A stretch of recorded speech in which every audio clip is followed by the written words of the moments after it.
All right, guys, this next little tip is going to be something that I typically do on logos. I do it on some of my more abstract works, but it's really just going to be my splatters and accenting colors that I put around.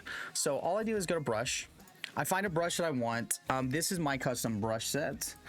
So this has brushes that I've downloaded and collected over the years, but I usually go for a splatter or a watercolor, something that works kind of for what the look is that I'm going for, but typically that same thing.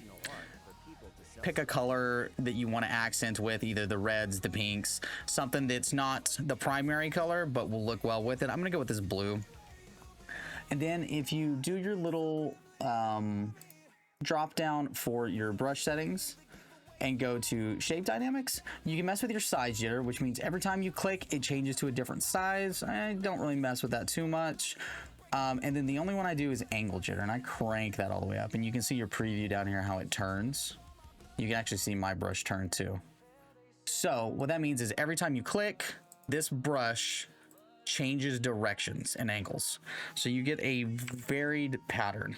And then I literally, all I do is just brush. I pick my color, go back behind it, and I just want the edges of it. I don't want, you know, a big blob, unless that's what I'm going for. And we just kind of fluff around the edges. Sometimes I go through the edges of the photo, of the design, and just add a nice little light touch to it.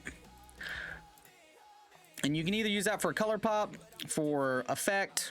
Another thing you can do is if you make another new layer, and we're gonna do a different brush, just for a little bit different look. Do the same thing, turn your angle jitter up. And then this is where it gets fun. This is where you get to start playing with colors and the style of everything. So you can add in some more.